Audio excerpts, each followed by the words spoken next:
अस्सलाम वालेकुम व्यूवर्स। आज का जो मेरा टॉपिक है वो डेस्टिनेशन लेक टैटिका के ऊपर है। दोस्तों, इसकी जो लेंथ है 180 किलोमीटर है और इसकी जो विड्थ है वो 80 किलोमीटर है। यहाँ सियाह बड़ी तादाद में आते हैं, घूमते फिरते हैं और कश्ती रानी भी करते हैं। यहाँ रातें बहुत ठंडी होती हैं।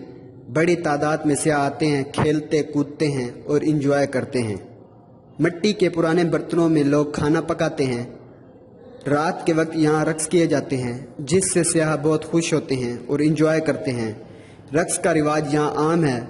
यहाँ के लोग इंजॉय करते हैं और इस जगह को भूलते नहीं हैं। यहाँ के लोग झोपड़ियों में रहते हैं। यहाँ कश्ती रानी आम है। यहाँ के लोगों का जरिया माश ये है कि जो सियाह वहाँ घूमने फिरने आते हैं उनको कश्तियों की सैर कराते हैं, फिर उनसे पैसे लेते हैं। यहाँ पुराने खंडरात हैं जिनसे सियाह इंजॉय करते हैं। यहाँ सियाहों की रिहाइश के लिए होटल बनाए गए हैं जिसमें वो अपनी रिहाइश करते हैं। अगर आप हमारी वीडियो फर्स्ट टाइम देख रहे हैं तो हमारे चैनल को सब्सक्राइब ज़रूर करें ताकि हमारी मज़ीद वीडियोज़ आप तक पहुँचती रहे। हमारी वीडियो को देखने का शुक्रिया। अगर आपको हमारी वीडियो पसंद आई है तो लाइक और शेयर ज़रूर कीजिएगा। शुक्रिया।